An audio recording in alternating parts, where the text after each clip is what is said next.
আমরা যে পর্যন্ত ছিলাম তার পরের থেকে শুরু করব। কন্টেন্ট মার্কেটিং ফর বিজনেস, এরপরে এটা শেষ করছি, বায়ার্স জার্নি পর্যন্ত শেষ করছি, তাই তো? গতকালকে আমরা এই পর্যন্ত দেখছিলাম যে আপনি যখন একটা বিজনেসের মার্কেটিং করবেন, নির্দিষ্ট অডিয়েন্সকে টার্গেট করে যখন আপনি মার্কেটিং করবেন, সাপোজ আপনার একটা ফেসবুক পেজ আছে, ফেসবুক পেজের যারা ফলোয়ার আছে এরা কিন্তু আপনার অডিয়েন্স, টার্গেটেড অডিয়েন্স বা নির্দিষ্ট অডিয়েন্স। অথবা আপনি ইমেল মার্কেটিং করতে চাচ্ছেন, তো ইমেলের এখন ইমেল মার্কেটিং করবেন, ইমেল তো আপনার কাছে আগে থেকে সংগৃহীত আছে, তাহলে ইমেল এটাও কিন্তু আপনার টার্গেটেড অডিয়েন্স, আপনার কাছে ইমেল আগে থেকে আছে, আর ইমেলগুলো ফিক্সড। তাহলে এই ধরনের যেই টার্গেটেড অডিয়েন্স বা আপনার যে কাস্টমার বা ক্লায়েন্ট থাকবে তাদেরকে এই তিনটা মার্কেটিং বা তিনটা কন্টেন্ট মার্কেটিং করবেন তিনটা স্টেপে। প্রথম স্টেপ হচ্ছে হলো, ধরেন আপনি ইমেল দিয়ে মার্কেটিং করবেন, তো তাদেরকে তিনটা ইমেল সেন্ড করবেন বা তিনটা ইমেলে তিন ধরনের কন্টেন্ট থাকবে। প্রথম কন্টেন্ট অ্যাওয়ারনেস, এটা আমরা গতকালকে দেখছি, তারপরে হচ্ছে কনসিডারেশন, তারপরে হচ্ছে ডিসিশন। এখন এটাকে একটা উদাহরণের সাথে, আজকে যদি পরে আমি বলছিলাম যে আমরা একটা দেখবো যে কিভাবে আসলে এই তিনটা সম্ভব বা কিভাবে আপনি এগুলোকে সেন্ড করবেন। তো awareness, real estate rent business, মানে বিভিন্ন অফিস, তারপরে বাসাবাড়ি এগুলো যারা ভাড়া দেয় বা এই রিলেটেড যার যে বিজনেসটা, এটাকে রিয়েল এস্টেট বিজনেস বলে। তো রিয়েল এস্টেট বিজনেস সম্পর্কে আপনারাও জানেন, এতে কাজ হচ্ছে হলো বিভিন্ন অফিস, বিভিন্ন বাসাবাড়ি এগুলো কি ভাড়া দেওয়া, রেন্ট দেওয়া। তো এই real estate rent business, real estate business যেটা, এটা ওইটা দিয়ে ওইটার একটা অংশ রিয়েল এস্টেটের। রিয়েল এস্টেট বলতে এই বাসা বাড়িগুলো বিভিন্ন প্রকল্প তারা কমপ্লিট করে দেয় বা কমপ্লিট করে ফ্ল্যাট বিক্রি করে, এই জাতীয় যে বিজনেসগুলো।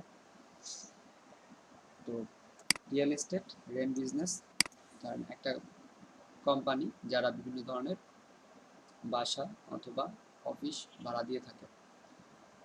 এখন আপনি একটা জায়গায় জব করেন বা আপনার যারা অডিয়েন্স আছে তারা কি জব করে এক জায়গা থেকে আরেক জায়গায় ট্রান্সফার হয়, এক শহর থেকে আরেক শহরে আপনি ট্রান্সফার হচ্ছেন। তো যখন আপনি এক শহর থেকে আরেক শহরে ট্রান্সফার হচ্ছেন, ওই শহরে নতুন একটা শহরে আপনি যাবেন, সেই শহরে কি আপনি গিয়েই কি বাসা খুঁজে পাবেন না বা হঠাৎ করেই কি বাসা পাওয়া সম্ভব না। তো সেই ক্ষেত্রে আপনি কি করবেন, অনলাইনে যারা এরকম real estate rent house business যাদের আছে, গুগলে গিয়ে সার্চ করলেন এবং কয়েকটা টপ 4-5টা ওয়েবসাইটকে আপনি নির্বাচন করলেন যে আমি এদের কারো কাছ থেকে আমি সার্ভিসটা নিব। এখন কার কাছ থেকে নিবেন, তো যেটা আপনাকে ভালো সার্ভিস দিবে বা এই যে আপনি একজন অডিয়েন্স বা আপনার প্রতিষ্ঠান একজন অডিয়েন্স আপনার কাছে আসতেছে, তো সে তাকে আমাদের কি তিনটা স্টেপে মার্কেটিং করতে হবে, অ্যাওয়ারনেস, কনসিডারেশন আর হলো ডিসিশন। তো ফার্স্ট অ্যাওয়ারনেস যেটা, ফার্স্ট কন্টেন্ট ফার্স্ট কন্টেন্ট আপনাকে যেটা সেন্ড করতে হবে ইন মেইলের মাধ্যমে অথবা ডিরেক্ট কন্টেন্ট পাবলিশ করার মাধ্যমে। টেক্সট বেসড কন্টেন্ট, এটা হবে টেক্সট মানে লিখিত, মানে ওই কন্টেন্ট, নট ভিডিও আর কি, ভিডিও বা মিউজিক হতে হবে না, এটা টেক্সট হতে হবে। টপিক কি, how to decide a great real estate rent providing firm and company. তো কীভাবে সে সিদ্ধান্ত নিবে যে একটা রিয়েল এস্টেট রেন্ট যে কোম্পানি আছে কোনটা তার জন্য ভালো হবে বা কোনটা সে নিতে পারে, এটা কিভাবে সে ডিসাইড করতে পারে, এই ধরনের কিছু কোয়েশ্চেনের অ্যান্সার করে আপনি ফার্স্ট কন্টেন্টটা ক্রিয়েট করবেন। তো এই কন্টেন্ট আপনার এরকম হতে পারে যে আপনার তার কোম্পানির সম্পর্কে বলতে পারেন, তার কোম্পানি কতদিন ধরে এই এই বিজনেসের সাথে আছে, কোম্পানির পরিচিতি, কোম্পানির কোম্পানিকে কি বিলিভ করা যায় কিনা বা কোম্পানির সফলতার সাথে বিজনেস করে আসতেছে, কোম্পানি কতদিন ধরে বিজনেস করতেছে বা তাদের এই ধরনের সার্ভিসগুলো কত জায়গাতে আছে, এই যে যেই কোম্পানি রিলেটেড কিছু ইনফরমেশন দেওয়া। আর আপনার কাস্টমার যে ধরনের কোয়েশ্চেন করতে পারে সেটাও কিন্তু ইনফরমেশন, সে যে কোয়েশ্চেনটা করবে সেটা আপনি যখন কন্টেন্টের মধ্যে অ্যান্সার করে দেবেন সেটা কি ইনফরমেশন বেস হচ্ছে। তো এই ক্ষেত্রে এখানে কোয়েশ্চেন হতে পারে যে, এখানে কিছু কোয়েশ্চেন থাকতে পারে যে আমরা আমাদের হাউস রেন্ট, আপনি কেমন হাউস চাচ্ছেন বা কেমন বাড়িতে বা কেমন অফিস আপনি ভাড়া নিতে চাচ্ছেন, সেখানে আপনি অফিসের রেন্ট উল্লেখ করে দেওয়া অথবা ওই সার্ভিসটা সম্পর্কে একটু ডিটেলস বলে দেওয়া, যেটা জানার পরে কি আমাদের যে ক্লায়েন্ট বা অডিয়েন্স থাকবে তারা জানতে পারবে। এটা হবে আমাদের ফার্স্ট কন্টেন্ট। সেকেন্ড কন্টেন্ট যেটা কনসিডারেশন, সেকেন্ড কন্টেন্টটা হবে ইন মেইল। আমরা মেইলের মাধ্যমে এটা করব, ভিডিও বেসড কন্টেন্ট। তাহলে ভিডিও বেসড কন্টেন্ট এটা মানে এই ভিডিওটা কেমন হবে? Testimonial of happy satisfied customer base. তার মানে একটা কোম্পানির আগে থেকে যারা এই সার্ভিসটা নিচ্ছে তাদের একটা রিভিউ তারা রেখে দেয় এবং সেটা ভিডিও আকারে থাকে। তাকে কিছু কোয়েশ্চেন করে যে আমাদের সার্ভিসটা আপনার কাছে কেমন লেগেছে, বা আমাদের সার্ভিসটার প্রতি আপনার মন্তব্য কী।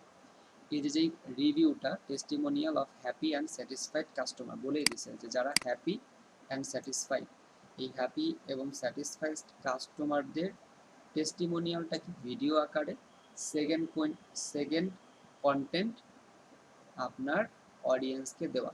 তাহলে অডিয়েন্স এই টেস্টিমোনিয়ালগুলো দেখে সে কি হবে, এই আপনার কোম্পানি অথবা আপনার যে সার্ভিসটা সেই সার্ভিসটা নেওয়ার জন্য সে একটা ডিসিশন নেবে। তো এটা হচ্ছে ফার্স্ট স্টেপ, সার্ভিসটা সম্পর্কে তাকে জানানো এবং সার্ভিসটা আপনার অন্যান্য যারা দিচ্ছে তাদের সাথেও একটু কম্পেয়ার করে দেওয়া যে তাদেরটা কেমন বা আমাদেরটা কেমন, বা আমাদেরটা নিলে তার কেমন কি সুযোগ সুবিধা হতে পারে, এই ধরনের। আর এরপরে যখন আমরা তাকে আবার একটা টেস্টিমোনিয়াল দিয়ে দেবো আমাদের যারা হ্যাপি এবং স্যাটিসফাইড কাস্টমার আছে, তখন সে কি একটা ডিসিশন নেবে যে সেখান এই সার্ভিসটা নিবে। ওকে, তো যদি সে এরকম ডিসিশন নেয় যে আমাদের সার্ভিসটা নিবে, তাহলে হচ্ছে আমরা তাদের 3 নাম্বার কন্টেন্ট তাকে আমরা সেন্ড করবো। আর যদি না নেয় তাহলে কি সেকেন্ড কন্টেন্ট পর্যন্ত শেষ। তো সেকেন্ড যে কন্টেন্ট বা থার্ড যে কন্টেন্ট ডিসিশন, থার্ড কন্টেন্ট, সে ধরেন সার্ভিসটা নিচ্ছে, তাহলে এখন তার করণীয়টা কি? In mail text what to do before living current city. তো তাকে 3 নাম্বার যে মেলটা করতে হবে যে what to do before living current city, যে আপনি যেই শহরে বর্তমানে আছেন সেই শহর আপনি ত্যাগ করার পূর্বে আপনার কোন কোন কাজগুলো করতে হবে। শহর ছেড়ে দেওয়ার আগে আপনাকে কোন কোন কাজগুলো করতে হবে, যেমন হাউস রেন্ট বাকি থাকতে পারে, তারপরে আপনার ইলেকট্রিসিটি বিল বাকি থাকতে পারে, বিভিন্ন যেই কাজগুলো থাকতে পারে সেগুলো নোট করে দিয়ে একটা কন্টেন্ট মেক করে তাকে সেন্ড করা। এরপরে যেটা আছে fourth content, in mail text other resources related to the city. এখন সে যখন এক শহর থেকে আরেক শহরে চলে আসবে, ওই শহর সম্পর্কে সে কোনো কিছু জানে না, তাহলে এই শহরের রিলেটেড যে রিসোর্সেসগুলো আছে সেগুলো তাকে মেইল আকারে দিয়ে দেওয়া। যেমন কি কি হতে পারে এখানে, এই শহরের কোথায় হসপিটাল আছে, কোথায় স্কুল আছে, কোথায় কলেজ, কোথায় ভার্সিটি, কোথায় কোচিং সেন্টার, এই রিলেটেড কোথায় সুপার মার্কেট, তারপরে কোথায় বাজার, এই যে যেগুলো নিত্য প্রয়োজনীয় জিনিস যেগুলো তার এই শহরে থাকতে বলে মানে জানা লাগবে, তো এইগুলো কি তাকে দিয়ে দেওয়া। তো এগুলো যখন আমরা তাকে প্রোভাইড করবো, সে কি আমাদের সার্ভিসটার উপরে অনেকটা পজিটিভ হবে এবং আমাদের জন্য লয়্যালটি হবে। তো লয়্যালটি কেন হবে দেখেন, ফিফথ কন্টেন্ট যেটা, ফিফথ কন্টেন্ট হলো in text offers kind of reference.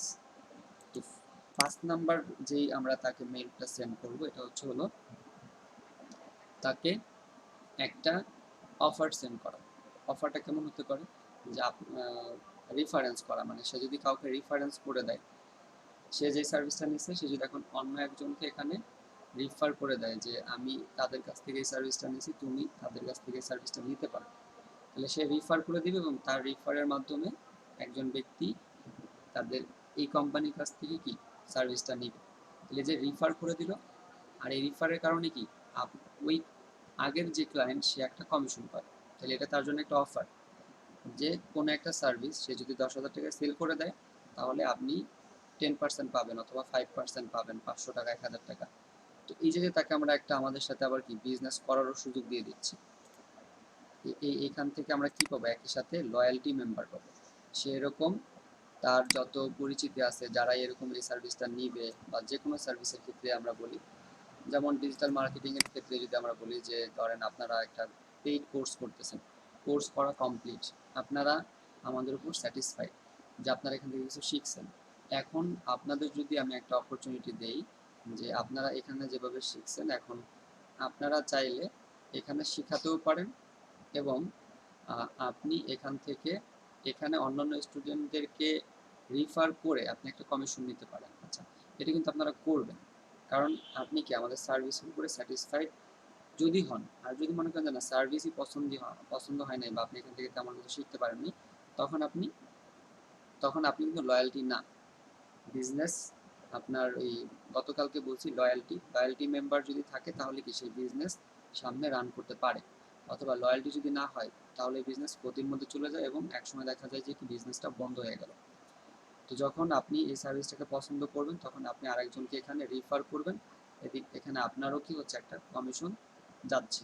আবার কি আপনি যখন এখানে সুযোগ পাবেন ট্রেনিং করানোর, তাহলে এটাও কি বিজনেসের জন্য লয়্যালটি, কারণ তার এখানে ট্রেনার বৃদ্ধি পাচ্ছে। আর সে যখন ট্রেনার, সে তখন এই বিজনেসের কি আরও পজিটিভ হবে এবং সে এখানে আরও অন্যান্যদেরকে রিফার করবে। তাহলে এটা হচ্ছে আমাদের ফিফথ কন্টেন্ট, যে তাকে আমরা একটা অফার সেন্ড করে দিব।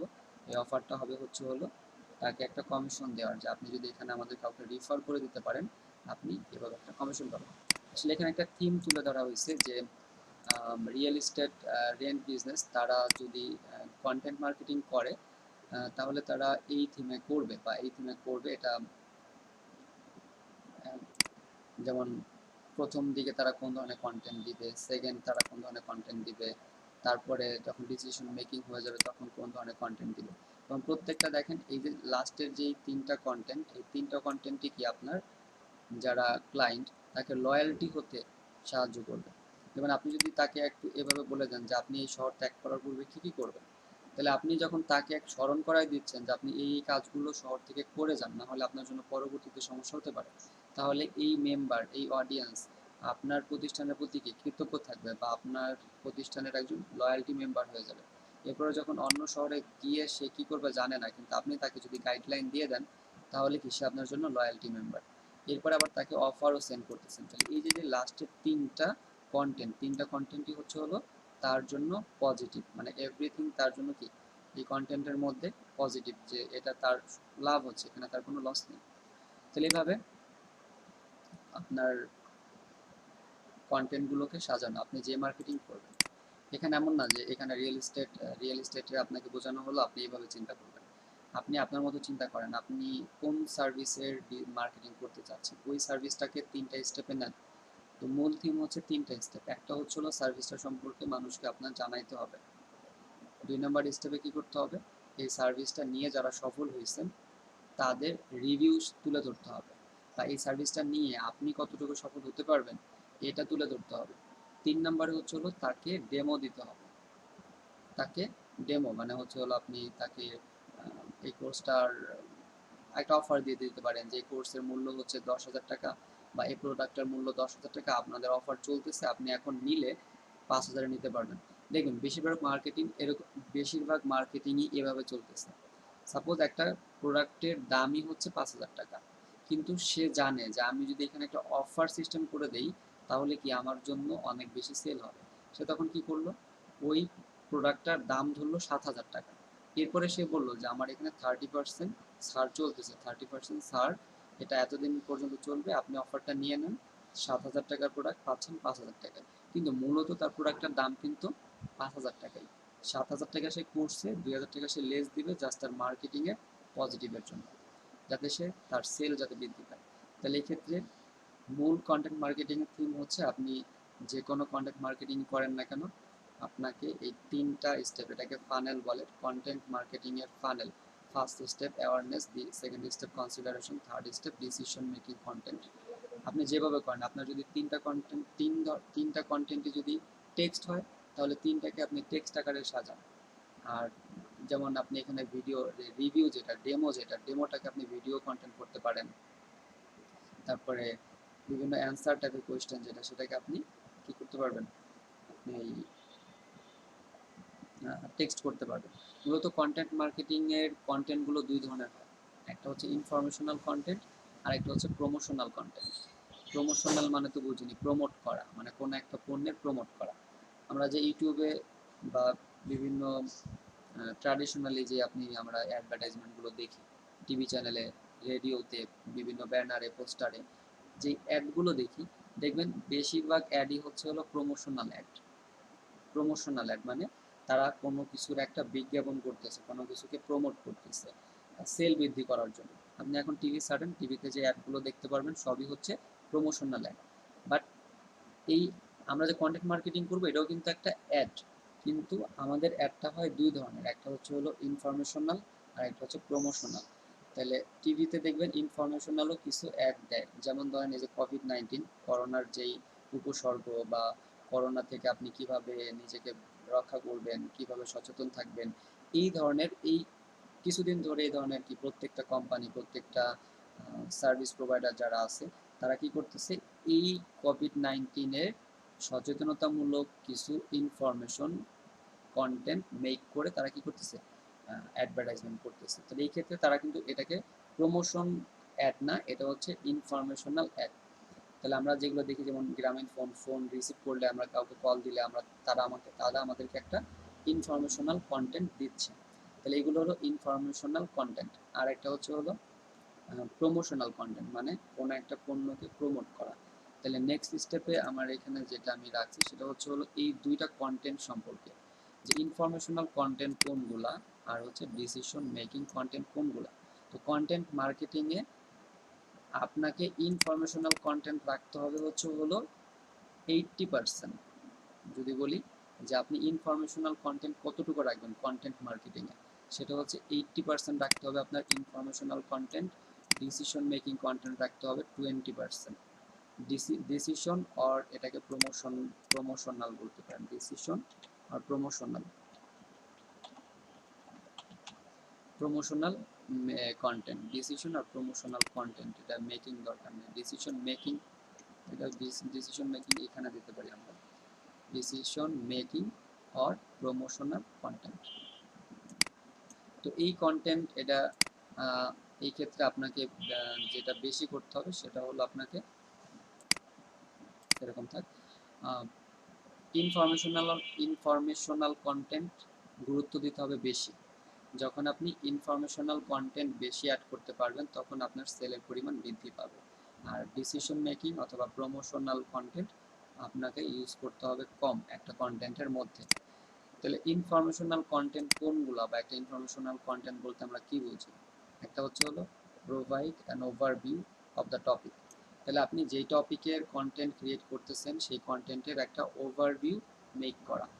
তারপরে কোন একটা পণ্য সেল করতে চাচ্ছেন সেই পণ্যের একটা ওভারভিউ মেক করা। General information about the topic at hand. তাহলে আপনার কন্টেন্টের যে জেনারেল ইনফরমেশনগুলো আছে সেগুলো, এগুলো হচ্ছে informational content. Nurturing of the customer is done. তো কাস্টমারের দেখাশোনা করা মানে কাস্টমার যেটা চাচ্ছে বা সে যেটা কোয়েশ্চেন করবে এই ধরনের কোয়েশ্চেনের অ্যান্সার করা। Answer the initial question that people actually ask. তাহলে আপনি একটা পণ্য সেল করবেন, সেই পণ্য সম্পর্কে কাস্টমার, অডিয়েন্স, ক্লায়েন্ট তারা যে ধরনের ইনিশিয়াল মানে প্রয়োজনীয় যে প্রশ্নগুলো করতে পারে সেগুলোর অ্যান্সার করা, এগুলো হচ্ছে ইনফরমেশনাল কন্টেন্ট। তারপরে helps prioritize information that you target. তাহলে target buyers need to know to make educated decision. তাহলে একজন বায়ার্স, আমাদের টার্গেটেড বায়ার্স বা টার্গেটেড অডিয়েন্স তাদের নিড টু নো, তাদের যেটা জানার প্রয়োজন, টু মেক এডুকেটেড ডিসিশন, তাদের একটা ডিসিশন মেক করতে যেই ইনফরমেশনগুলো জানার প্রয়োজন। আপনি একটা পণ্য সেল করবেন, এখন এই পণ্য সেল করতে গিয়ে যারা এই পণ্যটা কিনবে তারা এটা কেনার আগে তারা সিদ্ধান্ত নিবে যে না হ্যাঁ এটা আমি কিনবো। তাহলে তার এইটা কেনার জন্য কোন ইনফরমেশনগুলো তার জানা দরকার সেই ইনফরমেশনগুলোকে জানাই দেওয়া। ক্লিয়ারস আপ মেনি কনসেপশন, এটা অনেক ইম্পর্ট্যান্ট, কারণ যদি মিসকনসেপশন থাকে তাহলে কি একটা পণ্য সেল হয় না। যেমন ডিজিটাল মার্কেটিংয়ের কথা যদি বলি, যে আমরা একটা ডিজিটাল মার্কেটিং কন্টেন্ট সেল করতে চাচ্ছি, এখন যারা ডিজিটাল মার্কেটিং সম্পর্কে জানে না বা যাদের ডিজিটাল মার্কেটিং সম্পর্কে নেগেটিভ মিসকনসেপশন আছে, মিসকনসেপশন বলতে কি বুঝি এখানে, অনেকে চিন্তা করতে পারে ডিজিটাল মার্কেটিং কোর্সটা আমি অনলাইনে করলে অনেক টাকা আমার খরচ হবে, 20,000, 25,000, 50,000 আছে, এরকম এত টাকা দামের কোর্স আছে, তো এত টাকা আমার খরচ হবে, এরকম একটা মিসকনসেপশন থাকতে পারে। তারপরে আমি পারবো না, বা আমার এটা করতে গেলে আমার কম্পিউটারের হাই কনফিগারেশন লাগবে, কম্পিউটারে এটা থাকতে হবে, আর আমার কম্পিউটারে আমি এই জিনিসটা না জানলে আমি এটা পারবো না। এই যে যে মিসকনসেপশনগুলো, এগুলো আগে থেকেই কি ইনফরমেশনে অ্যাড করে দেওয়া। সাপোজ ডিজিটাল মার্কেটিং হলে আপনি কিভাবে কোর্সটা করতে পারবেন, এই কোর্সটার মূল্য কত হতে পারে, বা আপনার কেমন বেসিক থাকতে হবে, আপনার কী কী জানা লাগবে, আপনার কম্পিউটার কেমন হলে, কম্পিউটারের কনফিগারেশন কেমন হলে আপনি এটা করতে পারবেন। একদম ন্যূনতম কনফিগারেশন, যেটা একদম না হলেই না, ডিজিটাল মার্কেটিং এর কনফিগারেশন খুব বেশি প্রয়োজন হয় না, একদম সিম্পল ল্যাপটপ হলেই কি ডিজিটাল মার্কেটিং এর কাজ শুরু করা যায়। তাহলে এই যে যে জিনিসগুলো অনেকে এগুলো জানে না, মিসকনসেপশন, অনেকে মনে করে ফ্রিল্যান্সার মানেই হচ্ছিল তার অনেক বড় একটা দামি, অনেক ভালো কনফিগারেশনের কম্পিউটার লাগবে। এটা একটা ভুল ধারণা। ভালো কনফিগারেশনের ডেস্কটপ লাগে কার? যারা অ্যাপ ডেভেলপার, যারা সফটওয়্যার ডেভেলপার, যারা বিভিন্ন ওয়েবসাইট ডেভেলপ করে, ভারী ভারী ওয়েবসাইট ডেভেলপ করে, বিভিন্ন অনেক কোডিংয়ের প্রয়োজন হয়, এই কয়েকটা জিনিস। ওয়েব ডেভেলপার যারা ভারী ওয়েব ডেভেলপ করে, অ্যাপস ডেভেলপার, সফটওয়্যার ডেভেলপার, এদের কনফিগারেশন হাই কনফিগারেশনের প্রয়োজন হয়। হাই বলতে মোটামুটি ভালো একটা কনফিগারেশনের প্রয়োজন হয়। কিন্তু যারা গ্রাফিক ডিজাইনারের ক্ষেত্রে প্রয়োজন হয়, কিন্তু এত বেশি হাই না হলেও হয়। আর ডিজিটাল মার্কেটিং, এটা তো প্রশ্নই নাই। নর্মালি সাধারণ আমরা বাজারে যে কম্পিউটারগুলো পাই, এগুলো দিয়েই শুরু করে দেওয়া যায়। তবে অনেকেই কাজের সুবিধার জন্য, যেমন আমরা একটা দুইটা ব্রাউজার ওপেন করলে দেখা যায় যে র্যাম অনেক খায়, এই কারণে আমরা র্যামটা একটু বেশি নিতে পারি। তো মোটামুটি একটু র্যাম বেশি থাকলে কি ডিজিটাল মার্কেটিং খুব সহজে করা যায়। তো এই যে যে মিসকনসেপশনগুলো আছে, এগুলো দূর করা, ক্লিয়ারস আপ মেনি মিসকনসেপশন, এইগুলো হচ্ছে আমাদের ইনফরমেশনাল কন্টেন্ট। তো আপনি দেখবেন যখন আপনি একটা কন্টেন্ট মেক করবেন, সেই কন্টেন্টের মধ্যে এই জিনিসগুলো আপনি কমপ্লিট করতেছেন কিনা। আর এটা আমি আজকে আপনাদের জানাচ্ছি, তার মানে কিন্তু এই না যে আপনি আজকে এটা দেখলেন, পরে যখন কোর্স কমপ্লিট হয়ে গেল বা কন্টেন্ট মার্কেটিং করবেন, তখন আপনি এগুলো অ্যাপ্লাই করলেন না। যেগুলো দেখতেছেন আপনাদেরকে আসলে একটা বইয়ের মতো, যে আমি বইটা পড়তেছি, বইটা পড়ে আমি এগুলোকে জানবো, পরবর্তীতে আমি প্র্যাকটিক্যালি কাজগুলোকে অ্যাপ্লাই করবো। আমরা তো অ্যাপ্লাই করবো, আমরা কয়েকটা কন্টেন্ট মেক করা দিব, যেমন আজকেই আপনাদেরকে আমি একটা কন্টেন্ট মেক করা শিখাবো। এই যে যে কন্টেন্ট মেক করা, যেগুলো শিখতেছেন, এগুলোকে অ্যাপ্লাই করা। যদি অ্যাপ্লাই করতে না পারেন তাহলে শিখতে পারবেন না। যেমন একটু আগে আমি যেটা দেখাইলাম যে এটা, তো এইখানে আপনি চিন্তা করেন যে আপনার একটা বিজনেস আছে, সেই বিজনেসটাকে আপনি কিভাবে 3 ভাবে মার্কেটিং করবেন, আপনি কয়টা কন্টেন্ট এই 3টা স্টেপে দিবেন। আপনি চাইলে অ্যাওয়ারনেসে 2টা কন্টেন্ট দিতে পারেন, কনসিডারেশনে 2টা কন্টেন্ট দিতে পারেন, ডিসিশনে গিয়ে 2-3টা কন্টেন্ট দিতে পারেন, এভাবে করে। তো এটা এটা গেল আমাদের ইনফরমেশনাল কন্টেন্ট। আর নেক্সট স্টেপে আমরা দেখবো হচ্ছে হলো ডিসিশন মেকিং, হলো প্রমোশনাল কন্টেন্ট। তো যেটা বলতেছিলাম যে এখানে ডিসিশন মেকিং, তো ডিসিশন মেকিং এর ক্ষেত্রে কেমন কন্টেন্ট এখানে লাগবে? Use while influencing the customer decision making process। তার মানে এই ডিসিশন মেকিং কন্টেন্ট আপনি কখন ব্যবহার করবেন? যখন একজন কাস্টমার ডিসিশন নিবে বা নিতে চাচ্ছে যে আমি এই সার্ভিসটা নিব বা আমি এই প্রোডাক্টটা কিনবো, তখন হচ্ছে হলো আপনি ডিসিশন মেকিং বা প্রমোশনাল কন্টেন্ট তাকে দিবেন। আচ্ছা, design to guide the customer down the sales funnel for making decision, মানে একটা গাইডের মতো করে the customer down the sales funnel, যেটা আমাদের যে সেলস ফানেল, এই ফানেলে যেভাবে আর কি স্টেপ বাই স্টেপ বোঝানো হয়েছে যে কিভাবে করে সে, মানে ডিসিশন মেকিং কন্টেন্ট আমরা যেভাবে মেক করব, সেভাবে করে ডিজাইন করে একটা গাইড করা দ্য কাস্টমারকে। ফোকাস অন সিটিং, দেখেন এটা অনেক ইম্পর্টেন্ট, যে focus on setting your apart from your competitors. তার মানে হচ্ছে হলো আমি যে সার্ভিসটা দিচ্ছি, সেই সার্ভিসটা কি আরও অনেকে দিচ্ছে, তো তাদের সাথে কম্পেয়ার করা, যে তারা যেটা দিচ্ছে তার তার থেকে আমি ভালো সার্ভিস দিব, এবং তারা যে মূল্য নিচ্ছে তার থেকে একটু কম মূল্যে। তাহলে এগুলো যখন আমি কম্পেয়ার করে একটা কন্টেন্ট মেক করব, যে তাদের থেকে আমাদেরটা ভালো সার্ভিস এবং কস্টিংও কি আমাদেরটা একটু কম, এই ধরনের মার্কেটিং করব, সেটিকে অনেক অনেক বেশি প্রভাব ফেলবে। Focus on the setting your apart from your competitors. তাহলে কন্টেন্ট মেকিং এর ক্ষেত্রে আপনার যারা কম্পিটিটরস আছে তাদের নিয়েও কি আপনার রিসার্চ করতে হবে।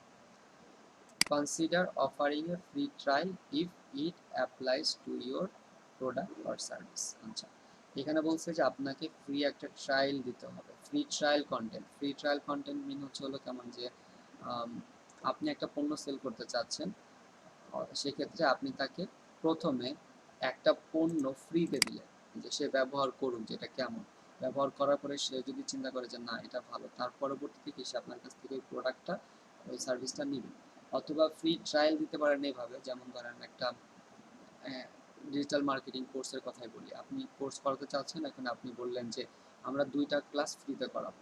তো 2টা ক্লাস করার পরে এরপরে যদি আপনারা এখান থেকে মনে করেন যে এখান থেকে কিছু শেখা যাবে, তাহলে আপনারা কি করবেন, এখানে কোর্সটা কিনবেন। তাহলে এইরকম ফ্রি অনলাইনে অনেক কোর্স আছে যেগুলো 2টা ক্লাস থাকে ফ্রিতে, 2টা ক্লাস করার পরে এরপরে বলে কি যে এখন আপনি পরবর্তী ভিডিওগুলো দেখতে চাইলে কি করেন, ভিডিওটা কিনতে হবে বা কোর্সটা কিনতে হবে। তো এরকম দেখবেন, এরকম প্রমোশনাল অনেক কন্টেন্ট আছে, 1টা 2টা ক্লাস ফ্রিতে দেয়, তারপর এগুলো কিনে নিতে হয়। কারণ ওই 1টা 2টা ভিডিও দেখেই কি আপনি মান বুঝে যাবেন, 1টা 2টা ফ্রি ক্লাস করেই আপনি ক্লাসের মান বুঝে যাবেন যে এইখান থেকে আমি এই জিনিসগুলো শিখতে পারবো। তখন আপনি কি অটোমেটিকই ডিসিশন নিয়ে নেবেন যে না আমার এই সার্ভিসটা কিনতে হবে, আমার এই সার্ভিসটা লাগবে। তাহলে এগুলো হচ্ছে আমাদের ডিসিশন মেকিং অথবা আপনার প্রমোশনাল কন্টেন্ট। এই প্রমোশনাল কন্টেন্ট আর ডিসিশন মেকিং কন্টেন্টগুলো এরকম হবে, আর আমাদের ইনফরমেশনাল কন্টেন্টগুলো এরকম হবে। সো এরপরে যেটা ইনফোগ্রাফিক কন্টেন্ট, এটা আজকে আমাদের মূল একটা টপিক বলতে পারেন। তো আমি আগে বলছিলাম যে আমরা কয়েকটা কন্টেন্ট মেক করা শিখব, আর যেহেতু এই সময়ে ইনফোগ্রাফিক কন্টেন্টটা সব থেকে বেশি ইম্পর্টেন্ট কন্টেন্ট মার্কেটিংয়ে, এটা কেন সেই জিনিসগুলো আমরা দেখবো, যে ইনফোগ্রাফিক মার্কেটিংটা কেন অনেক গুরুত্বপূর্ণ, আর এটা কেন বেশি, এই ইনফোগ্রাফিকের মার্কেটিংটা এখন কেন এত বেশি হচ্ছে। ইনফোগ্রাফিকটা কি সেটা আগে বুঝি, যে হোয়াট ইজ ইনফোগ্রাফিক। তাহলে they are mix of design, writing and analysis. তার মানে ইনফোগ্রাফিক্স হচ্ছে এমন একটা ডিজাইন যেটার মধ্যে কি থাকে, এমন একটা ইমেজ, সেটার মধ্যে থাকে হলো ডিজাইন থাকে, রাইটিং থাকে, অ্যানালাইসিস থাকে। তার মানে ইনফোগ্রাফিক হতে হলে আমার এই 3টে জিনিস থাকতেই হবে। একটা হচ্ছে হলো ডিজাইন থাকতে হবে, রাইটিং থাকতে হবে, অ্যান্ড অ্যানালাইসিস থাকতে হবে। যদি এই 3টা জিনিস না থাকে তাহলে সেটা আপনার জন্য ইনফোগ্রাফিক হবে না। তিনটাই লাগবে, তিনটার একটা যদি মিসিং হয় তাহলে সেটা ইনফোগ্রাফিক হবে না বা পরিপূর্ণ ইনফোগ্রাফিক হবে না। যদি আমরা ইনফোগ্রাফিকের কিছু উদাহরণ দেখি তাহলে দেখবেন যে 3টা জিনিসই ইনফোগ্রাফিকের মধ্যে আছে। ইনফোগ্রাফিক ডিজাইন, যে কোনো ইনফোগ্রাফিক ডিজাইন যদি আমরা এখান থেকে ওপেন করি,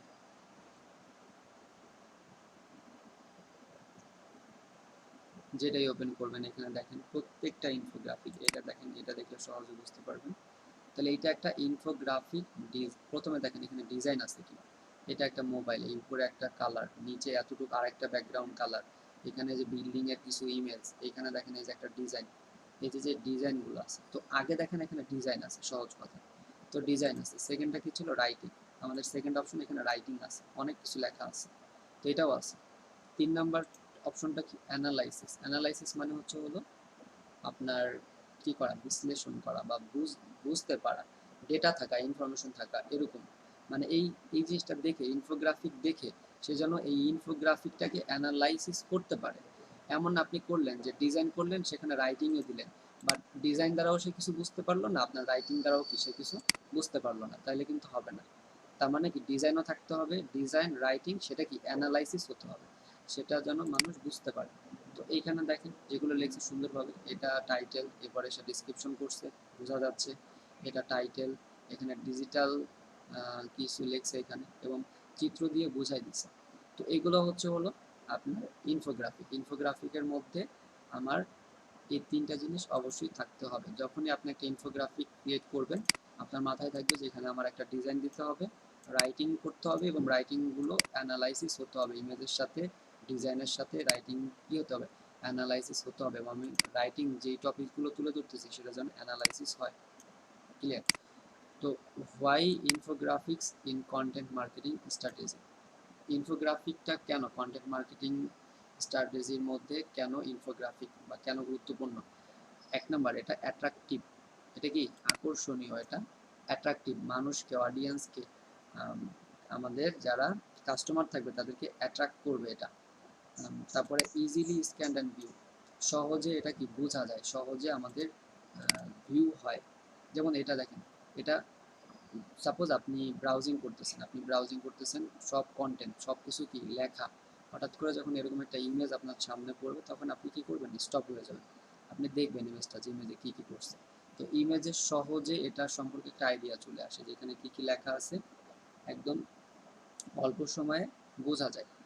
attractive, easily scan and view, তাহলে এটা দেখে ইমেজ, যেহেতু হিউম্যান আমরা মানুষ যারা, এরা চোখ দিয়ে যেটা দেখে সেটা কি শিখে, মানে পড়ে তারপরে ওই মুখস্থ করে যেটা না শিখে, চোখ দিয়ে যেটা দেখে, সামনে যেগুলো ঘুরতে দেখে সেগুলো সে বেশি শিখে।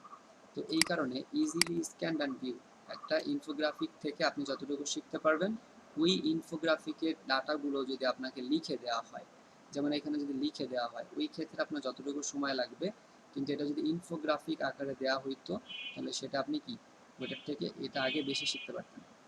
ভাইরাল ক্যাপাবিলিটিস, কেন ভাইরাল ক্যাপাবিলিটিস? একটা ইনফোগ্রাফিক ইমেজ যখন আপনি সোশ্যাল মিডিয়াতে দিবেন, সেটা বেশি ভাইরাল হবে কন্টেন্টের থেকে। যখন এই ইমেজটা কারো ভালো লাগবে, সে দেখলো যে ইমেজটা থেকে আমি কিছু ইনফো পাচ্ছি, এখানে অনেক সুন্দরভাবে ডিজাইনটা করা আছে, এবং এটা আমার ফ্রেন্ডরা যদি দেখে তারাও একটু উপকার হবে, তাহলে সে শেয়ার করে দেবে। এবং যাদের সামনেই এই ইনফোগ্রাফিকটা আসবে, সে তার চোখে বাঁধবে, কারণ কি এখানে একই সাথে ডিজাইন আছে এবং ডিজাইনটাকে বিভিন্ন কন্টেন্ট দিয়ে ফুটাই তুলতেছে, আর এই কারণে সে কি এই কন্টেন্টটা ভিউ করবে, তাহলে এটা ভাইরাল হবে। যতটা না আমাদের নর্মাল কন্টেন্ট ভাইরাল হবে তার থেকে বেশি হবে। ব্র্যান্ড অ্যাওয়ারনেস বলতে আপনার যে ব্র্যান্ড, সেই ব্র্যান্ডটাকে আপনি এখানে ব্র্যান্ড করে দিতে পারেন, আপনার লোগো দিয়ে দিতে পারেন। এখানে সাপোজ এটা আপনার ইনফোগ্রাফিক, এখানে আপনি আপনার বিজনেসের লোগো দিয়ে দিলেন, তাহলে আপনার বিজনেসের কি হবে, ব্র্যান্ড হবে। ইনক্রিজ ট্রাফিক, তাহলে এই ইনফোগ্রাফিকটা ট্রাফিক বৃদ্ধি করে। ইনফোগ্রাফিক কি করে, আপনার ওয়েবসাইটের ট্রাফিক বৃদ্ধি করে। Expert understanding of A subject, infographic দেখে একজন সহজেই বুঝে নিতে পারে যে এইটার মধ্যে কি কি তথ্য আছে। তো এটা হচ্ছে আমাদের লাস্ট, এটা যে expert understanding of A subject. তো লাস্ট আমরা যদি বুঝি যে আমাদের ইনফোগ্রাফিক অনেক ইম্পর্টেন্ট, আমরা ডিজিটাল মার্কেটার, আমাদের ইনফোগ্রাফিক শিখতেই হবে। যদি আপনি ভালো কন্টেন্ট মার্কেটার হতে চান, ভালো কন্টেন্ট না, কন্টেন্ট মার্কেটিং বললে ভুল হবে, যদি আপনি ভালো একজন ডিজিটাল মার্কেটার হতে চান তাহলে আপনাকে কি করতে হবে, ইনফোগ্রাফিক ডিজাইন করা পারতেই হবে। তাহলে how do you design infographics, আপনি কিভাবে ইনফোগ্রাফিক ডিজাইন করবেন? আমি ক্যানভাতে আপনাদের দেখাবো যে ক্যানভা থেকে কত সহজে কত সুন্দর সুন্দর ইনফোগ্রাফিক আপনারা তৈরি করতে পারেন। তো ক্যানভাতে আপনারা দেখছেন, ক্যানভাতে আপনারা ডিজাইন করা জানেন, ক্যানভা থেকে কিভাবে ডিজাইন করতে হয় আপনারা জানেন। ক্যানভাতে ইনফোগ্রাফিকের অনেক সুন্দর সুন্দর টেমপ্লেট আছে, শুধু ক্যানভাতে যাবেন, গিয়ে ওই টেমপ্লেটগুলোকে এডিট করে আপনি আপনার ইচ্ছা মতো কী করবেন, একটা টেমপ্লেট ক্রিয়েট করে যখন পাবলিশ করবেন, সবাই মনে করবে যে আপনি নিজেই এটা, মানে নিজেই তো করছেন, বাট মানে ক্যানভা তো আপনাকে টেমপ্লেটটা দিয়ে দিচ্ছে। টেমপ্লেটের জন্য কি আপনি সহজে কাজ করতে পারবেন। আর টেমপ্লেট যদি নিজেরা করতে যাই, ওই ক্ষেত্রে কি সময় বেশি লাগবে, এবং অনেক ক্ষেত্রে দেখা যাবে যে কি আমার টেমপ্লেট ডিজাইনটা সুন্দর নাও হতে পারে। এছাড়া যারা গ্রাফিক্সের ভালো কাজ পারেন, ফটোশপের কাজ পারেন, তারা সেখান থেকেও ইনফোগ্রাফিক্স করে নিতে পারেন। তাহলে ক্যানভাতে যদি যাই, canva.com, ক্যানভাতে আসার পরে আমরা জানি ক্যানভাতে আসার আগে আপনাকে যেটা করতে হবে, আপনাকে ক্রিয়েট ডিজাইন থেকে মাপ নিতে হবে, মাপ দিতে হবে। তো এখানে অলরেডি ইনফোগ্রাফিকের মাপ দেওয়া আছে, ইনফোগ্রাফিক 800 ইন্টু 2000 পিক্সেল। তাহলে আমরা এখানে ইনফোগ্রাফিক লিখে সার্চ করলে এই ইনফোগ্রাফিকের এটা চলে আসবে। তো ইনফোগ্রাফিক এটাতে আমরা ক্লিক করব। আর ইনফোগ্রাফিকের ইমেজের হাইট বেশি থাকে, আপনারা পিন্টারেস্টে দেখছেন যে ইনফোগ্রাফিকের ইমেজগুলোর হাইট বেশি থাকে, ওয়াইড কম থাকে। তাহলে এখানে হাইট হচ্ছে 2000 পিক্সেল আর ওয়াইড হচ্ছে মাত্র 800 পিক্সেল, তাহলে 200 বাই 800। এখানে দেখেন, এখানে অসংখ্য কি আছে, টেমপ্লেট ডিজাইন আছে। কোন ডিজাইন আপনার লাগবে, প্রত্যেকটা ইনফোগ্রাফিক ডিজাইন কত সুন্দরভাবে ওরা এখানে ডিজাইন ক্রিয়েট করে রাখছে। তাহলে আপনার কন্টেন্ট রিলেটেড যে ইনফোগুলো, সেই ইনফোগুলো এখান থেকে নিতে পারবেন, নিয়ে আপনি আপনার কন্টেন্ট অ্যাড করে সেখানে একটা ইনফোগ্রাফিক ডিজাইন করতে পারবেন। তো এখান থেকে আমরা দেখব কিভাবে করে। এখানে বিভিন্ন ধরনের আছে, তো যেগুলো আপনি চাচ্ছেন সেগুলো লিখে এখানে সার্চ দিতে পারেন যে আপনি কোন ধরনের চাচ্ছেন। যেমন ধরেন আপনি দিলেন যে বাই অ্যান্ড সেল, কিছু দিয়ে দেখেন বাই সেল, এরকম দিয়ে দেখি যে বাই সেল রিলেটেড কোনো কিছু আসে কিনা দেখেন। এখানে যেগুলো আসতেছে buy sell related, buy sell এ ধরনের যে কন্টেন্ট টেমপ্লেটগুলো আছে, এখানে কয়েকটা টেমপ্লেট আসছে। এরকম করে এখানে আপনি সার্চ করেও কি নিয়ে আসতে পারেন। এখানে অন্য কোনো কিছু, অন্য যেই ধরনের আপনি ডিজাইন করতে চাচ্ছেন সেটা করবেন। এখন ইমেজ যদি এত ছোট থাকে আপনি ডিজাইন করতে পারবেন না। এর জন্য যেটা করবেন, নিচে দেখেন এই যে পার্সেন্ট লেখা আছে, পার্সেন্টের উপরে ক্লিক করলে দেখা যাচ্ছে জুম। তো আপনি এই পার্সেন্টে এটা ক্লিক করে কত পার্সেন্ট জুম করতে চাচ্ছেন, আমি বললাম 50%, তো বড় হয়েছে, আরও বড় দরকার, এটাকে আপনি বললেন 75, ওকে 75 হয়েছে। এখন একটা ডিজাইন নিয়ে আসি, তাহলে সহজে বুঝতে পারবেন।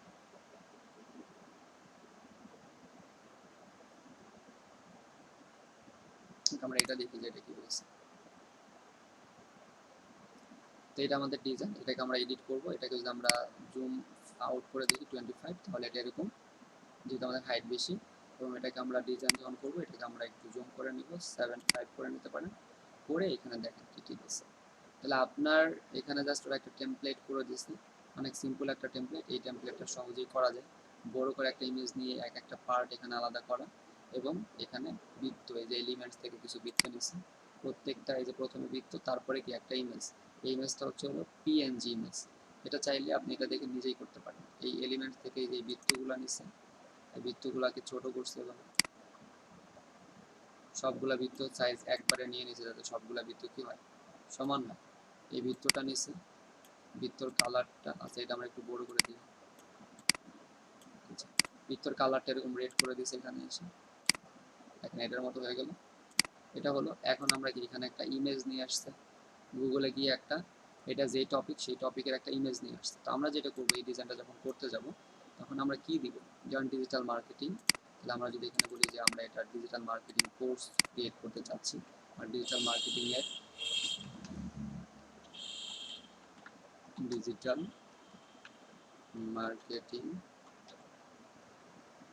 আমরা একটু বড় করে দিই।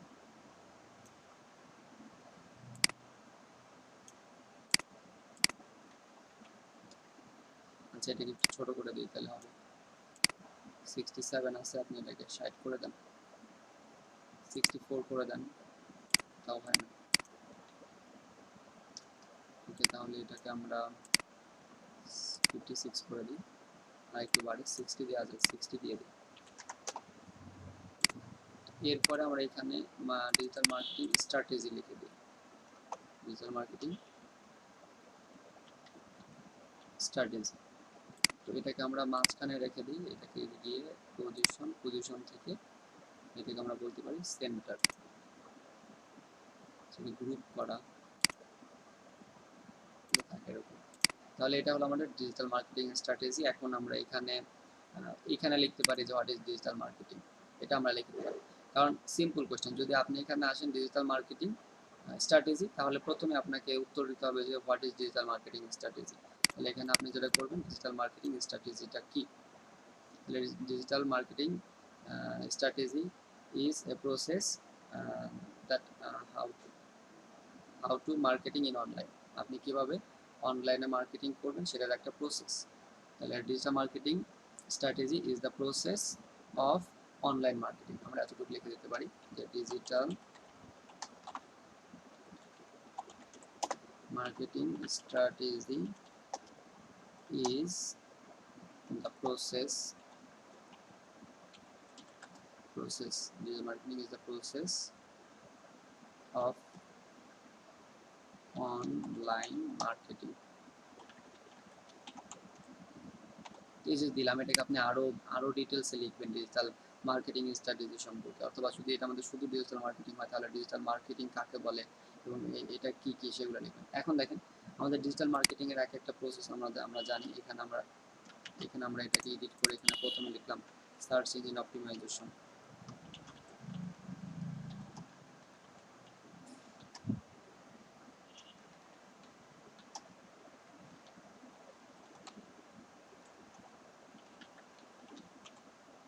সার্চ ইঞ্জিন অপটিমাইজেশন এটা লিখে নেন।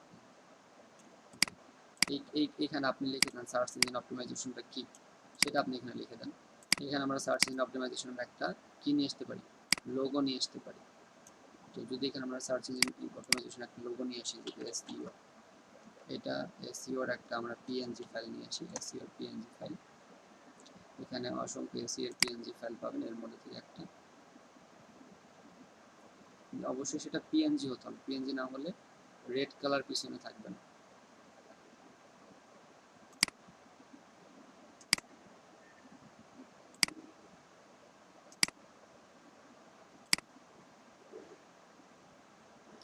ধরেন এটা আমাদের পিএনজি। এখন আমরা এখানে গিয়ে এখানে পিএনজিটা আনতে চাচ্ছি, update upload and image or video, এখান থেকে আমরা ফাইল ডাউনলোড পিএনজিটা নিয়ে আসবো।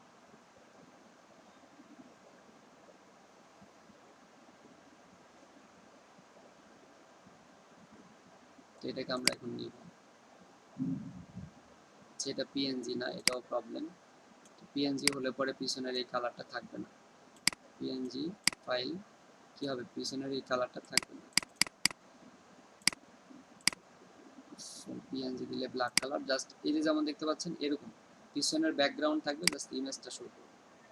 তো পিএনজি আসলে এভাবে পাওয়া যায় না, যেমন আইকন পাইতে পারেন, আমরা সফট আইকন দেখছি, যে সফট আইকন, এখানে আমরা ফ্রি ইমেজেস আইকনের যে ওয়েবসাইট ছিল সেখানে আমরা গিয়ে একটা আইকন নিয়ে আসতে পারি। তাহলে আইকনগুলো আপনি নর্মালি পিএনজি থাকে, এখানে এসইও রিলেটেড কোনো আইকন আছে কিনা দেখতে পারেন, এসইও রিলেটেড কোনো আইকন ওভাবে নেই, জাস্ট এসইও লেখা আছে যে এটা আমরা নিতে পারি, যেটা আপাতত কিছুই নাই, এটা আমরা নিতে পারি।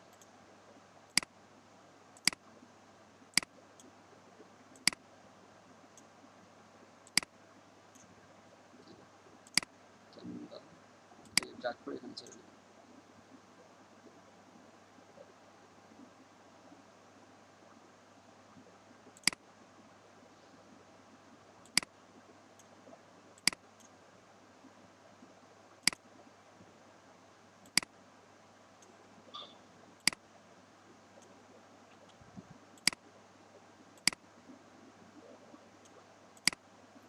তাহলে হলো এখানে আমরা একটা দিয়ে দেবো, এখানে সার্চ ইঞ্জিন অপটিমাইজেশন, এই কালারটা ফুটতেছে না, এটাকে আমরা কালার চেঞ্জ করে দিয়ে দেখি, রেড কালার দিয়ে দেখি অথবা অন্য কালার দিয়ে দেখি, ইয়েলো, হোয়াইট, যেটা ভালো লাগবে আপনি আপনার মতো করে দেবেন। যে ব্ল্যাক কালারে অনেক সুন্দর ফুটতেছে, আপনার যে কালারে মনে হয় যে ফুটবে ভালো, তাহলে এটা এসইও সার্চ ইঞ্জিন অপটিমাইজেশন, এটাকে আমরা একটু বড় করে দিতে পারি। এটা আছে যা 15.7 আছে, এটাকে আপনি 16 করে দেন, তাহলে এবার আরো বেশি ফুটতেছে চোখে। তো তাহলে সার্চ ইঞ্জিন অপটিমাইজেশন, এটাকে আমরা ব্ল্যাক করে দিই, ব্ল্যাক। এটাকে আপনারা বোল্ড করে দিতে পারেন, আচ্ছা বোল্ড আগে থেকে ছিল, এই লেখাগুলো বোল্ড করে দেন, না বোঝা গেলে। মোট কথা আপনি দেখবেন যে কিভাবে বোঝা যাচ্ছে, কিভাবে আপনি এই ডিজাইনটা করলে আমাদের যারা অডিয়েন্স আছে তারা সহজে বুঝতে পারবে। তো এখানে আমাদের এটা আমরা সোশ্যাল মিডিয়া এসএমএম, তাহলে আমরা এখানে একটা এসএমএম এর আইকন নিয়ে আসবো, দেখি এসএমএম এর আইকন পাই কিনা।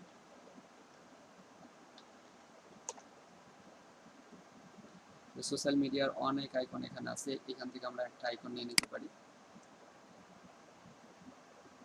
এটা পিএনজি মনে হচ্ছে, দেখে নিই।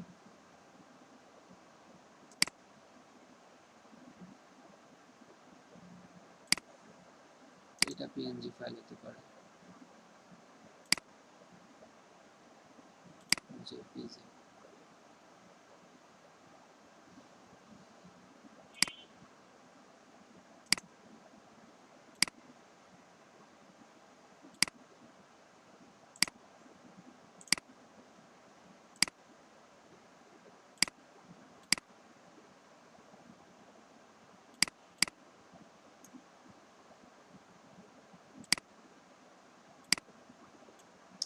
এটাও তো সেম প্রবলেম, দরকার নেই। আইকন যদি পান নেবেন, আর না পেলে এখান থেকে আপনার আইকন নিয়ে নিতে পারেন। দেখবেন সোশ্যাল মিডিয়া মার্কেটিং এর কোনো আইকন পান কিনা। অথবা এখানে আমরা যেটা করতে পারি, এই যে এটা আছে, ধরেন এটাই social media marketing, social marketing, এটা আমরা নিয়ে নিতে পারি।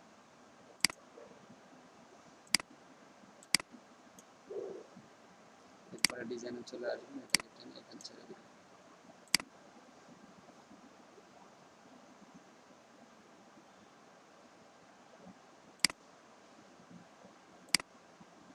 আমরা আইকনে দিয়ে দিই এটা।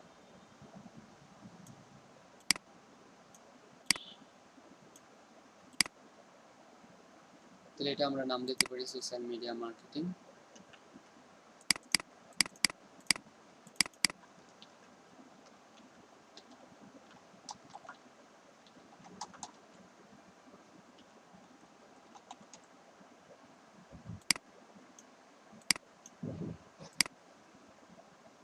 আর একটা জিনিস দেখেন যে এখান থেকে আমরা কালার চেঞ্জ করতে পারি, যেমন এই কালার এটা ফুটতেছে না, বা এই কালারে ফুটতেছে না, আপনি এটা ধরে এখান থেকে এখানে কালার চেঞ্জ করে দেন, এরকম কালার করে দেন। কিন্তু অন্য যে কালারে ফুটবে এটাকে হোয়াইট করে দেন। আচ্ছা, এখানে একসাথে 3টা কালার দেওয়া, পরবর্তীতে এইগুলো এখানে অ্যাড করছি, এটা আগে থেকে একটা কালার অ্যাড করা ছিল, এই কালার থেকে এটা থাকে। আপনারা এই কালারগুলো চেঞ্জ করতে পারবেন। এই একটা হলো পুরোটা, এটা ব্যাকগ্রাউন্ড, আর এইগুলো পরে অ্যাড করছি উপরেরগুলো। তো বুঝতেই পারতেছেন যে আপনি ক্যানভা থেকে যদি একটু একটু চেষ্টা করেন তাহলে অনেক সুন্দর সুন্দর ডিজাইন এখান থেকে ক্যানভা থেকে কি করতে পারবেন। এবং ওরা যে মাপটা দিয়েছে, এখানে ওরা যে মাপটা দিয়েছে সেই মাপেই যে আপনার করতে হবে তা না, আপনি আপনার মতো করে আপনার কাস্টমাইজ আপনি যে কোনো একটা মাপ নিয়ে করতে পারেন। তো এখানে স্টেপ বাই স্টেপ দেখেন, যদি আমরা এইভাবে করে সাজাইতে পারি ডিজিটাল মার্কেটিং। তো ডিজিটাল মার্কেটিং স্ট্র্যাটেজি, প্রথমে আমরা বললাম যে ডিজিটাল মার্কেটিং স্ট্র্যাটেজিটা কি, তারপরে ডিজিটাল মার্কেটিং স্ট্র্যাটেজির মধ্যে প্রথমে বললাম search engine optimisation. Search engine optimisation সম্পর্কে এখানে বললাম। সোশ্যাল মিডিয়া মার্কেটিং কি সেটা বললাম। তারপরে আমরা এখান থেকে সোশ্যাল মিডিয়া মার্কেটিং সম্পর্কে কয়েকটা লাইন লিখে দিলাম। তো এখানে আমি তো এখনো কিছু লিখে নেই, বাস আপনাদের বোঝানোর জন্য যে আপনারা কিভাবে একটা পরিপূর্ণ ইনফোগ্রাফিক ডিজাইন এখান থেকে করতে পারবেন। এটা তো পারবেন, সবাই পারবেন না?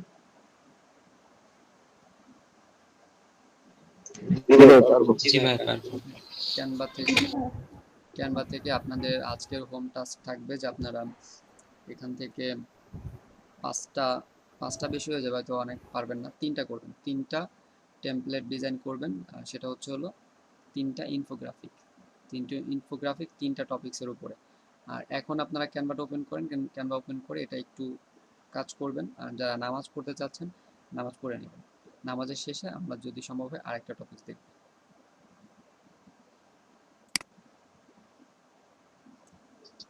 কন্টেন্ট মার্কেটিং এর মার্কেট প্লেসে কাজ থাকতে পারে কন্টেন্ট রাইটিং। সাপোজ প্রথম কথা হলো যে সোশ্যাল পেজ যেগুলো, সেই পেজগুলোতে কন্টেন্ট রাইটারের প্রয়োজন হয়, মানে আপনাকে টপিকস দিয়ে দেবে বাট কন্টেন্ট আপনাকে রাইট করে দিতে হবে। এই হলো একটা। ইনফোগ্রাফিক যে ডিজাইনগুলো, সেই ডিজাইনগুলো আপনার করে দিতে হবে, বা আপনি যেভাবে সার্ভিস দিবেন, আমি একটা কাজ পারি, এই কাজটা আপনি কি সার্ভিস দিবেন। তো মানে আপনাদের যখন ফাইবারে মুভ করাবো তখন ফাইবারে এই ধরনের কোন ধরনের গিগ করতে পারবেন বা কোনগুলো আপনারা করবেন সেগুলো আপনারা মানে অ্যাটলিস্ট 3টা গিগ পারফেক্টলি মানে আপনাদের করানো হবে, যে 3টা গিগ 3টা ক্যাটাগরিতে 3টা টপিক্সের উপরে 3টা করলেন, 3টা 4টা করলেন, এবং ওই 3টা 4টা থেকে যদি আপনাদের আর্নিং শুরু হয়। তো এটা আমরা পরবর্তীতে দেখবো যে কীভাবে করবো। আর স্ক্রিন শেয়ার করা হয়নি, ওয়েট করবেন, যেহেতু সময় কম, জাস্ট একটা স্টেপ আমরা শেষ করব। কন্টেন্ট মার্কেটিং এর আসলে টপিকস অনেকগুলো ছিল, এই কারণে কন্টেন্ট মার্কেটিংটাও, আর যেগুলো একদমই না বললেই নয়, কারণ এই জিনিসগুলো আপনাদের জানা উচিত, এর জন্য আমি এত ডিটেলসে এটা বলতেছি। তো বেশি ডিটেলস বলতে গিয়ে যদি আপনারা এগুলো হারাই ফেলেন তাহলেও প্রবলেম। সো এরপরে সেটা হচ্ছে mistakes to avoid in content marketing. মানে কন্টেন্ট মার্কেটিংয়ে আমরা কিছু ভুল করি, যে ভুলগুলো করার কারণে হয়তো আমরা কি করব, কন্টেন্ট মার্কেটিং এর যে অডিয়েন্স আমাদের যারা থাকে এদেরকে আমরা হারাবো যদি আমাদের কন্টেন্ট মার্কেটিং এ ভুল থাকে। সাধারণ যে ভুলগুলো হয় সেই ভুলগুলো হচ্ছে এখানে 1 number weak headline or title. মানে আমাদের কন্টেন্টের হেড, আমরা কন্টেন্টের সোশ্যাল মিডিয়া কন্টেন্টের সময় আপনারা দেখছেন যে একটা কন্টেন্টের হেডিংটা কন্টেন্টের থেকে 10 গুণ বেশি গুরুত্বপূর্ণ। হেডিং বা টাইটেল, হেডিং বা টাইটেলটা যেমন এইটা দেয়, আপনি এটাই চিন্তা করেন এটা আমার একটা কন্টেন্ট, তো এই যে আমি একটা টাইটেল অ্যাড করছি mistakes to avoid in content marketing, তো এটা আমার টাইটেল। তো আমার যদি এই কন্টেন্ট না থাকে, ধরেন এই কন্টেন্ট আপনি এখনো পড়েন নাই, বাট আপনি টাইটেল দেখে কি একটা ধারণা নিতে পারতেছেন যে আমার এই কন্টেন্টটা কি সম্পর্কে, mistakes to avoid in content marketing, মানে কন্টেন্ট মার্কেটিংয়ে আমার কোন ভুলগুলো, মানে ভুলগুলো করা যাবে না, কোন ভুলগুলোকে আমার অ্যাভয়েড করতে হবে। তো এটা দেখে আমি টাইটেল দেখে বুঝে নিচ্ছি যে আমি এখান থেকে কি জানতে পারবো। এখন আমি ডিটেলসে যাবো, তাহলে আমার একটা আকর্ষণ বা আমার একটা আগ্রহ তৈরি হলো। এই কারণে উইক হেডলাইন আর টাইটেলস, যদি আমার টাইটেল বা আপনার হেডিং যেটা, হেডলাইন যেটা, এটা যদি উইক হয়, এটা কি একটা প্রধান একটা ভুল বা মিস্টেক। অ্যাড্রেসিং রং অডিয়েন্স, অ্যাড্রেসিং রং অডিয়েন্স, তো অ্যাড্রেসিং রং অডিয়েন্সটা কি, আপনার কন্টেন্ট এক ধরনের, কন্টেন্টস এক অডিয়েন্সের জন্য, কিন্তু সেটা আপনি অন্য অডিয়েন্সের নিকট প্রচার করে দিলেন, তাহলে অ্যাড্রেসিং দ্য রং অডিয়েন্স। আমরা না বুঝেই কোন কন্টেন্ট কার জন্য হতে পারে, কোন কন্টেন্ট কে গ্রহণ করবে, এগুলো চিন্তা না করে কি করি, কন্টেন্ট মার্কেটিং করি। তাহলে অ্যাড্রেসিং দ্য রং অডিয়েন্স, এটা আমাদের 2 নাম্বার মিস্টেক। তো এরপরে যেটা বলছে keep monitoring analytics tools, keep monitoring analytic tools, এটা পজিটিভ, মানে এটা আপনি করবেন, কিপ মনিটরিং অ্যানালাইটিক টুলস। আমাদের যে অ্যানালাইটিক টুলস থাকবে, গুগল অ্যানালাইটিক যেটা সার্চ ইঞ্জিনের অ্যানালাইটিক, যেটা অ্যানালাইটিক টুলসের মাধ্যমে বোঝা যায় যে, যেমন ফেসবুক পেজের ক্ষেত্রে আপনাদেরকে আমি দেখাইছি কি বলেন তো, ফেসবুক পেজের ক্ষেত্রে আপনারা দেখছেন হচ্ছে হলো ইনসাইট, ইনসাইটস থেকে পেজের, পেজকে অ্যানালাইজ করা যায়, পেজের রেজাল্ট জানা যায়। তো এই অ্যানালাইটিক টুলস, যেটা অ্যানালাইটিক টুলসের মাধ্যমে আপনি একটা পেজে কি পরিমাণ, একটা ওয়েবসাইটে কি পরিমাণ ভিজিটর আসতেছে, কতজন ভিজিটর আসতেছে, বা কম আসতেছে কিনা বেশি আসতেছে, এগুলো আপনি জানতে পারবেন। তাহলে keep monitoring analytic tools, analytic টুলসের মাধ্যমে আপনি এটা জেনে আপনার অ্যাড্রেসিং কি রং হচ্ছে নাকি সঠিক হচ্ছে এটা বুঝতে পারবেন। Monitoring your business too much, আপনার বিজনেসের মনিটরিং করা, খুব বেশি মনিটরিং করা, মানে আপনার যেই বিজনেসটা আছে সেটার বেশি মনিটরিং করা কি, এটা একটা মিস্টেক। তো করবেন প্রয়োজনের তুলনায় বেশি না।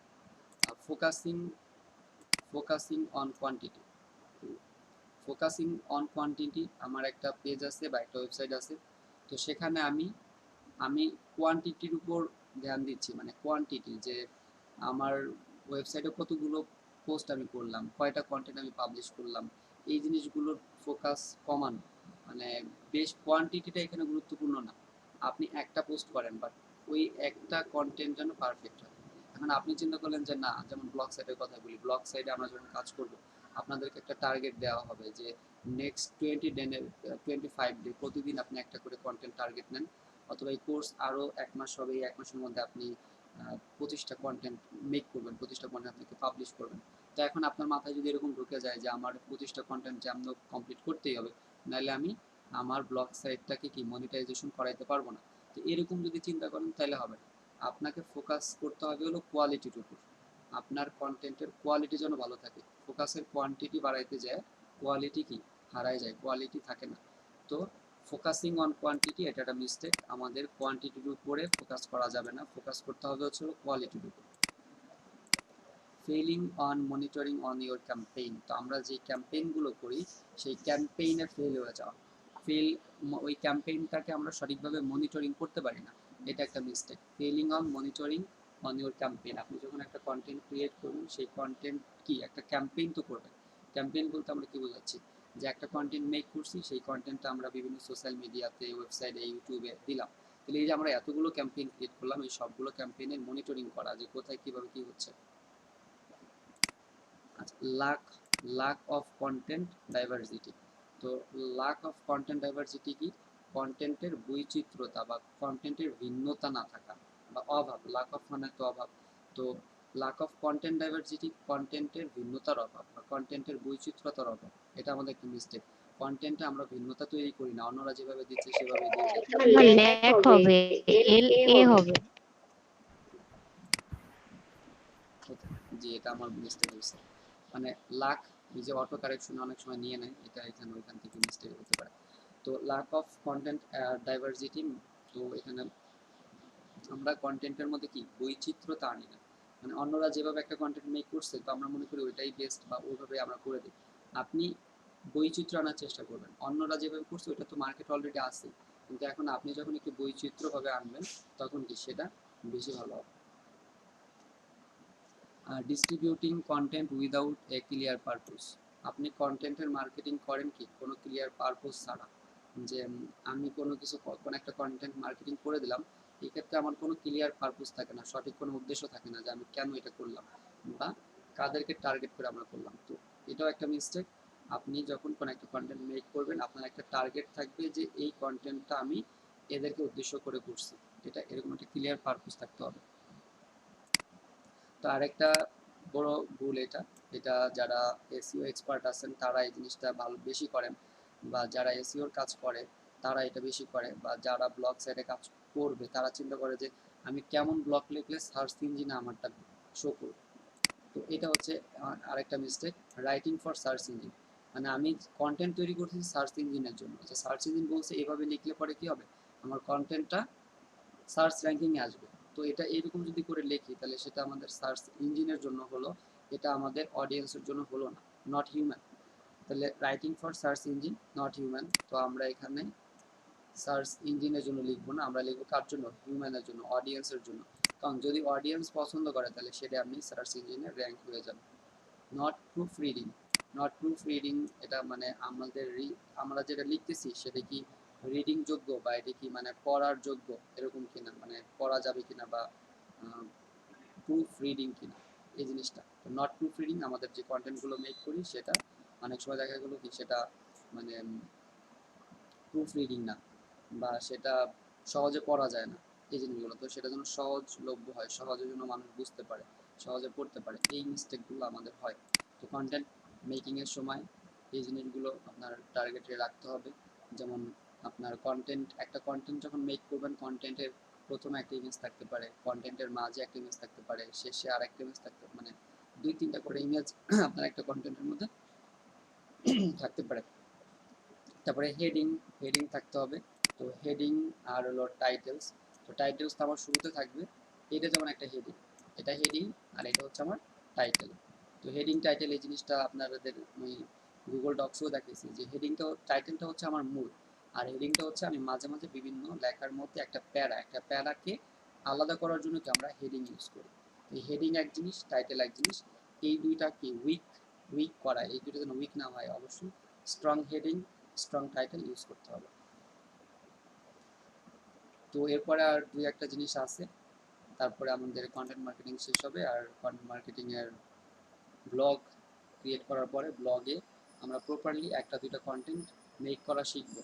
কিছু ওয়েবসাইট আছে যে ওয়েবসাইটগুলোর মাধ্যমে আমরা কন্টেন্ট ক্রিয়েট করতে পারবো। তারপরে আবার কিছু ওয়েবসাইট আছে যেখান থেকে ইংলিশে কন্টেন্ট রাইট করতে গেলে গ্রামাটিক্যাল যে ভুলগুলো হয় সেই ভুলগুলো আমরা চেক করতে পারবো। এরপরে আরও মানে এক ওয়েবসাইট আছে যেখানে আপনি কন্টেন্ট মেক করলেন, কন্টেন্টটা কি কপিরাইট, মানে কপিরাইট বলতে কি এই কন্টেন্টটা কতটুকু ইউনিক, মানে আমরা একটা কন্টেন্ট মেক করছি, এই কন্টেন্টটা তো অন্য ওয়েবসাইটেও থাকতে পারে। তো অন্য ওয়েবসাইটে যদি থাকে বা অন্য ওয়েবসাইটের সাথে যদি অনেকটা মিলে, অল্প মিলে সমস্যা নেই, যখন অনেকাংশে মিলে যাবে তখন সেটা কি আপনার জন্য ভালো হবে না, কারণ ওই কন্টেন্টটা অলরেডি অন্য জায়গায় আছে, গুগল ওই কন্টেন্টটাকে র্যাঙ্কিং করবে না। তো এই ক্ষেত্রে ইউনিক কন্টেন্ট 80% থাকতে হবে, আর ইউনিক মানে কপি কন্টেন্ট 20% থাকলে সমস্যা নেই। আমরা 500 ওয়ার্ডের একটা কন্টেন্ট মেক করলাম সাপোজ, তো 500 ওয়ার্ডের মধ্যে যদি এরকম হয় যে 80% ইউনিক, আপনার এই কন্টেন্টের 80% ইউনিক, 20% ইউনিক না, এই যে যে জিনিসগুলো আছে এগুলো আমরা শিখবো। তো এই জিনিসগুলো যখন আপনি পারবেন, তখন কন্টেন্ট রাইটিং এর ক্ষেত্রে আপনার একটা আলাদা একটা মানে এক্সপিরিয়েন্স চলে আসবে। তো আমরা এগুলো নেক্সট ডে থেকে দেখবো। আজকে এ পর্যন্তই, যদি কারো কোনো কোয়েশ্চেন থাকে তাহলে করতে পারেন।